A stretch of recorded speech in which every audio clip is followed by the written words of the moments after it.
Good morning বন্ধুরা, সবাই কেমন আছো? আশা করি সবাই ভালো আছো আর আমিও খুব ভালো আছি। আজকে আবার আমি চলে এলাম আমার রান্নার বান্নার ভিডিও তোমাদের সাথে শেয়ার করতে।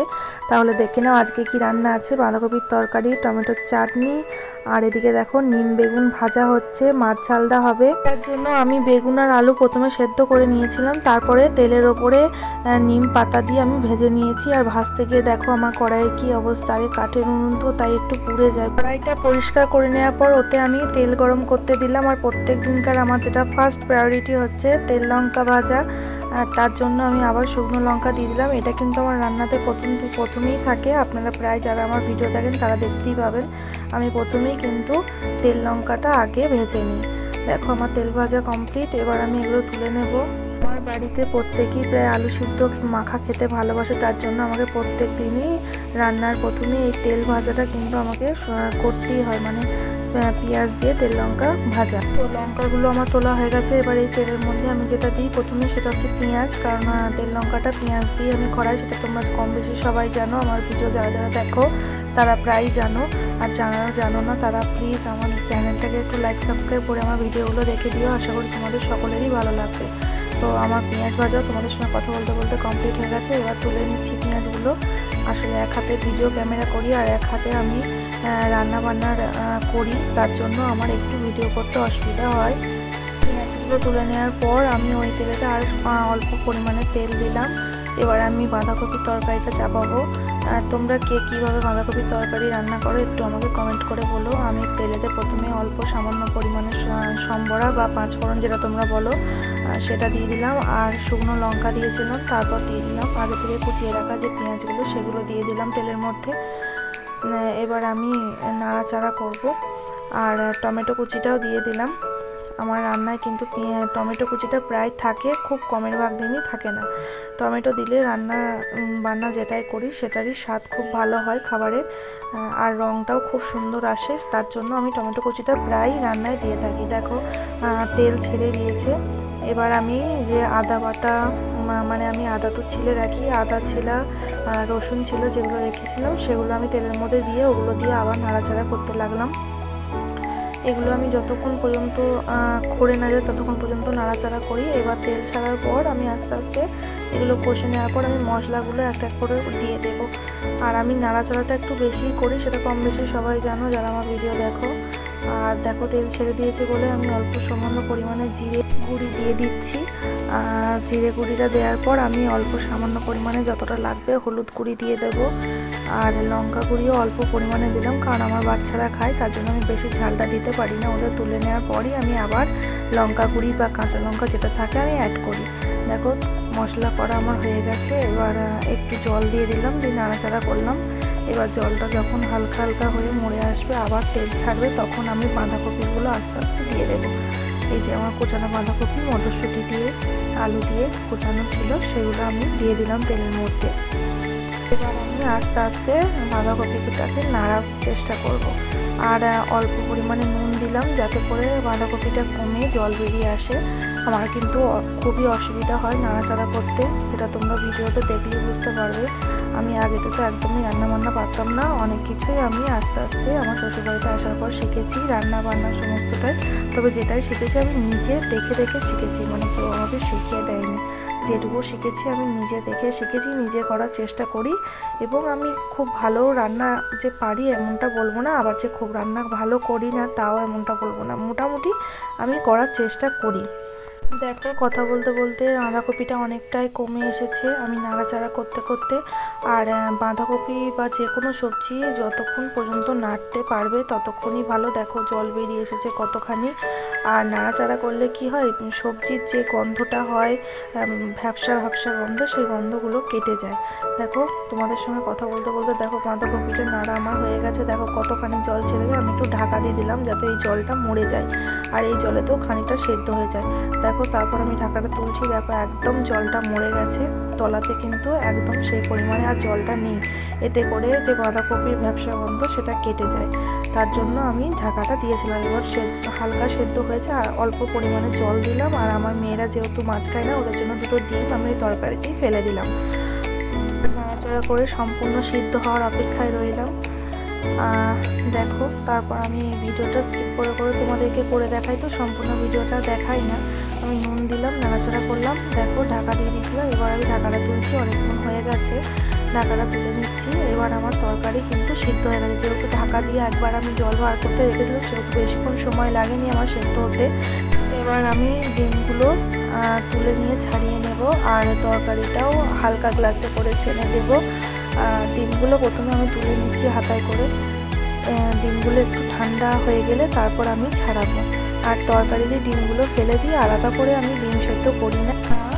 আর দেখো আমার তরকারি হয়ে গেছে, এবার গ্লাসে করে আমি খানিকটা সেনে দিচ্ছি, তাহলে কী হবে তরকারিটা একটু মাখা মাখা পাড়া হবে। কারণ বাঁধাকপির তরকারি একটু যদি গায়ে গায়ে হয় খেতে তাহলে আরও ভালো লাগে। তার জন্য আমি গ্লাসে করে অনেকটাই নেড়ে দেওয়ার চেষ্টা করছি আলুগুলোকে, তাহলে অনেকটা গায়ে গায়ে হয়ে যাবে। দেখো ঝোলটা এবার মরে গেছে, আর তার জন্য আমি দিয়ে দিচ্ছি অল্প সামান্য পরিমাণে চিনি।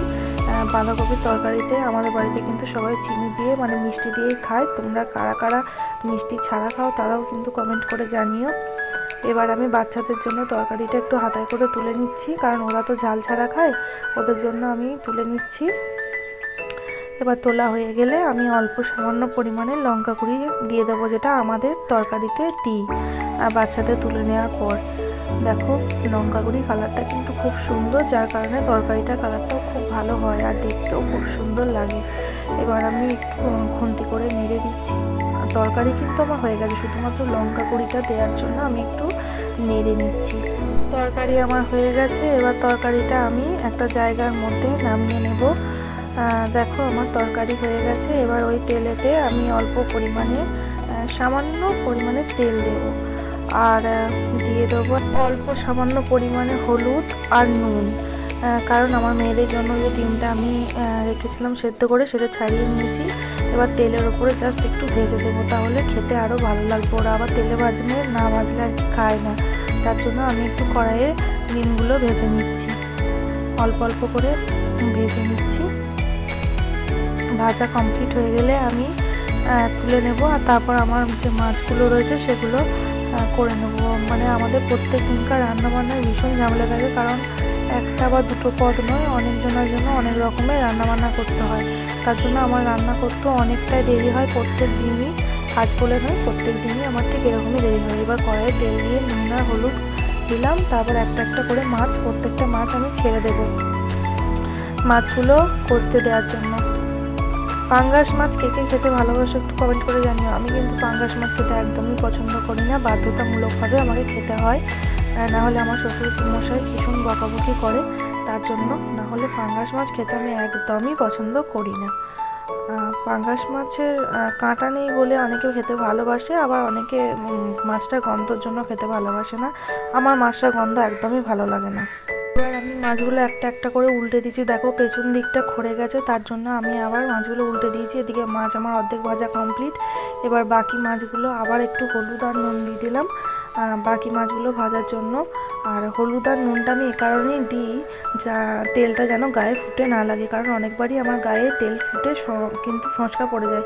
আমি মাছেতেও নুন মাখাই, কিন্তু তবুও আমি কড়াইয়ে যখনই মাছ করতে দিই তখনই আমি একটু নুন আর একটু হলুদ দিই, যার কারণে মাছটা ফুটে লাগে না। পাঙ্গাস মাছ একটু বেশি ফোটে, তার জন্য আমি তেলেতে একটু নুন আর হলুদ দিয়ে দিই। দেখো মাছগুলো আস্তে আস্তে কি সুন্দর ভাজা ভাজা হয়ে যাচ্ছে, আর আমি একবার করে উল্টে উল্টে দিচ্ছি।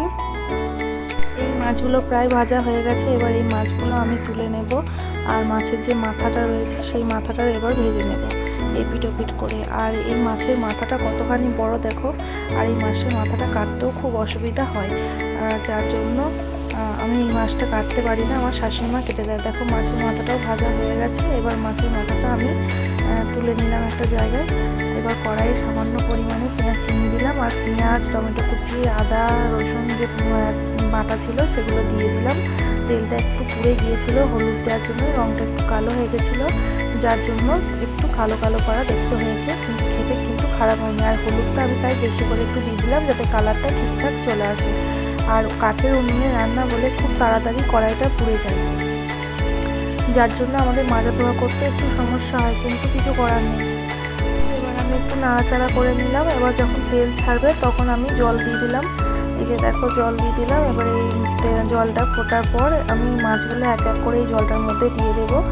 আর আমি ফুল ভিডিও দেখাতে পারি না, কারণ আমাকে অনেক সমস্যা হয়। দেখো এদিকে আমার মাছ ভাজা কমপ্লিট হয়ে গেছে। আর ওই কড়াইতেই অল্প সামান্য তেল দিয়ে দিলাম, আর দিয়ে দিলাম অল্প সামান্য পরিমাণে সম্বর আর শুকনো লঙ্কা।